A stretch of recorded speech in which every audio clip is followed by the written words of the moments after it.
तीन दामाद की सास पार्ट 2। अब तक आपने सुना कि कावेरी जी अपनी तीनों बेटियों ईशा, मोहिनी और सुहाना की शादी तीन घर जमाई लड़कों के साथ करवा देती है। उन्हें लगता है कि ये लड़के शायद घर का कामकाज संभाल लेंगे, लेकिन उनके तीनों घर जमाई बहुत आलसी थे। वो नौकरी भी नहीं करते थे और बाहर का काम भी नहीं। कावेरी जी ने अपनी बेटियों से कहा कि वो प्रेगनेंसी का बहाना बनाकर अपने पतियों को सबक सिखाए। अब सुनिए आगे। मम्मी, आपने जैसा कहा था हमने वैसा ही किया, लेकिन देखिए ना, विवेक का हाल तो वैसा का वैसा ही है। घर में ना सुबह का नाश्ता बनता है और ना खाना। नौकरी पर जाने की बात करूं तो खाने को दौड़ते हैं मुझे। हाँ मम्मी, मैंने भी सुमित को कितनी बार कहा कि अगर नौकरी नहीं करनी तो कोई छोटी सी दुकान ही खोल लो, घर का खर्चा कैसे चलेगा। देखो दोपहर के 12 बजने आए और जनाब अभी तक सो रहे हैं। हाँ मम्मी, ईशा और सुहाना ठीक कहती हैं। अविनाश का भी यही हाल है। जब मैंने अपनी प्रेगनेंसी के बारे में कहा तो मुझसे कहने लगा, अरे दूसरी लड़कियां तो 9-9 महीने तक नौकरी करती है, बस डिलीवरी के टाइम छुट्टी लेती है।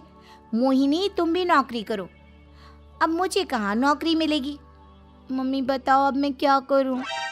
हे भगवान, क्या सोचकर घर जमाई दामाद लाई थी मैं कि मेरी बेटियां मेरे पास रहेंगी और खुश रहेंगी, लेकिन इन आलसी दामादों ने तो हमारी जिंदगी को भी प्रॉब्लम में डाल दिया है।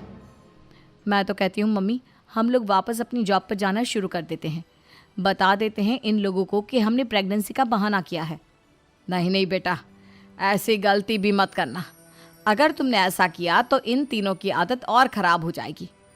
अरे आज नहीं तो कल कभी तो तुम प्रेग्नेंट होगी, तब वापस यही प्रॉब्लम आएगी। तब क्या करोगी तुम तीनों। हाँ मम्मी, आपकी बात तो बिल्कुल सही है। इन लोगों को तो सुधारना ही पड़ेगा। लेकिन कैसे? अपने बच्चों के आने की खबर सुनकर भी इन लोगों पर कोई असर नहीं हो रहा। पैसे कमाने के लिए घर से बाहर निकलना ही नहीं चाहते ये तीनों। अब मेरे दिमाग में एक प्लान आया है। तुम तीनों चिंता मत करो, उन तीनों को बुलाओ, फिर मैं बात करती हूँ। थोड़ी देर बाद कावेरी जी अपने तीनों दामादों को सामने बुलाकर अपनी बात कहना शुरू करती हैं। अविनाश, सुमित और विवेक, देखो बेटा, मैं ना तुम तीनों से बड़ा प्यार करती हूँ, इसीलिए तो तुम्हें घर जमाई बना कर रखा है मैंने। अरे मम्मी जी, सीधे सीधे कहिए ना, क्या बात है। प्यार तो हम भी आपको बहुत करते हैं। अरे मम्मी जी, आपकी इज्जत भी बहुत करते हैं। अरे भाई, आपके जैसी सास और कमाने वाली बीवी सबको मिलती है क्या?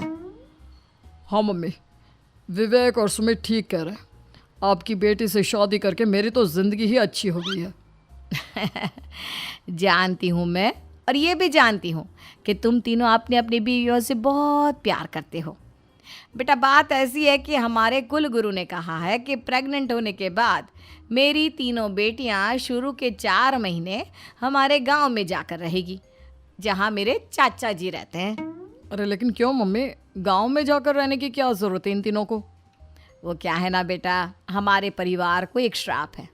अगर मेरी बेटियों ने यहाँ पर बच्चा पैदा करने की कोशिश की तो उनके बच्चों को कुछ भी हो सकता है। इसलिए अब से लेकर 4 महीने पूरे होने तक इन्हें गांव वाले घर में रहना पड़ेगा। हाँ तो इसमें प्रॉब्लम क्या है मम्मी जी? हम भी वहाँ जाकर रहेंगे, पिकनिक मनाएंगे। अरे भाई, बीवी जहाँ हम भी वहाँ। हाँ यार, आइडिया तो बहुत अच्छा है। शहर की ज़िंदगी में रह रहकर परेशान हो चुके हैं, अब कुछ दिन गांव में बिताएंगे। तुम लोग समझने की कोशिश क्यों नहीं करते।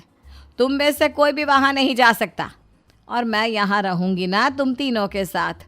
4 महीने की तो बात है, उसके बाद ये तीनों ही लौट कर आ जाएंगी। ठीक है मम्मी जी, अब हमारे बच्चों का सवाल है तो ये तो करना ही पड़ेगा। कावेरी अपनी तीनों बेटियों को कुछ दिन के लिए घर से बाहर कहीं दूसरे शहर में रहने के लिए भेज देती है। कुछ दिनों के बाद, अरे मम्मी जी, बहुत दिन से पिज्ज़ा नहीं खाया, मंगवाइए ना। क्या बताऊं बेटा, पहले तो बेटियां खर्चा दे देती थी क्योंकि उनकी नौकरी थी, लेकिन अब तो मेरे पास पैसे ही नहीं बचे। थोड़े बहुत पैसे हैं जो बच्चों की डिलीवरी में काम आएंगे। लेकिन मम्मी जी, आपकी बेटियों को वापस आने में तो अभी बहुत वक्त बाकी है। वही सोच सोच कर परेशान हो रही हूँ। सोच रही हूँ कल से दूध भी बंद करवा देती हूँ। अब दूध वाले को देने के लिए पैसे भी तो नहीं है ना। अरे नहीं नहीं मम्मी जी, अगर दूध भी बंद करवा दोगी तो मुझे चाय कहाँ से मिलेगी, और चाय के बिना मैं तो मर ही जाऊँगा। क्या करूं बेटा, इसके अलावा हमारे पास कोई ऑप्शन नहीं है, मेरे पास पैसे ही नहीं बचे। इस तरह कावेरी जी धीरे धीरे अपने तीनों दामादों को पैसे देना बंद कर देती हैं और घर में खाने पीने की चीज़ें लाना भी बंद कर देती है। अब वो तीनों बुरी तरह से परेशान होने लगे थे और इसलिए एक दिन तीनों प्लान करके घर से बाहर निकलते हैं और बाजार में जाने के बाद यार अच्छा खाना खाए हुए कितने दिन हो गए, पता नहीं कब अच्छा खाना मिलेगा। हमारी बीवियों के जाने के बाद तो हमारी हालत भिखारियों जैसी हो गई है यार। कुछ भी हो, मुझे तो आज पिज्ज़ा खाना ही खाना है। जेब में 1 रुपया नहीं है और पिज्ज़ा खाएगा, कहाँ से आएंगे पैसे? अरे देख वहाँ सामने बोर्ड पर क्या लिखा हुआ है, कंप्यूटर पर काम करने के लिए एक आदमी की आवश्यकता है। भाई मैं तो जा रहा हूँ, काम करूँगा और शाम तक पैसे लाकर आराम से पिज्ज़ा खाऊंगा। जा जा, तुझे कोई काम नहीं देने वाला, हम तो घर जा रहे हैं। चल भाई सुमित। सुमित और अविनाश वहाँ से चले जाते हैं और विवेक उस कंप्यूटर शॉप पर सारा दिन काम करके 5,000 रुपये कमा कर घर लौट कर आता है और अपने खाने के लिए अच्छी अच्छी चीज़ें भी लेकर आता है। ये देखकर विवेक और सुमित के दिल में भी कुछ पैसे कमाने की इच्छा जागती है। अरे सुबह सुबह कहाँ चल दिए तुम? मम्मी जी एक बहुत अच्छी जगह मिली है, कंप्यूटर पर काम करने के 5,000 मिले थे कल मुझे। अगर रोज़ काम करूँगा तो पूरे 40,000 की तनख्वाह। अरे वाह, ये तो बहुत अच्छी बात है दामाद जी, आपको जाना ही चाहिए। सुमित और अविनाश विवेक को इस तरह तरक्की करते देखकर परेशान हो जाते हैं और वो दोनों भी काम की तलाश में निकल पड़ते हैं। धीरे धीरे उन दोनों को भी काम मिल जाता है। अब कावेरी के तीनों दामाद छोटी मोटी नौकरी करके अच्छा पैसा कमाने लगे थे। एक दिन कावेरी उन्हें अपने पास बुलाती हैं। अरे वाह, विवेक 40,000 कमा लेता है, अविनाश 60,000 और सुमित तुम भी 40,000 के आसपास कमा ही लेते हो। कुल मिलाकर तुम अच्छे खासे पैसे कमा रहे हो बेटा। हाँ मम्मी जी, बहुत मज़ा आता है जब महीने के एंड में मोटी रकम हाथ में आती है।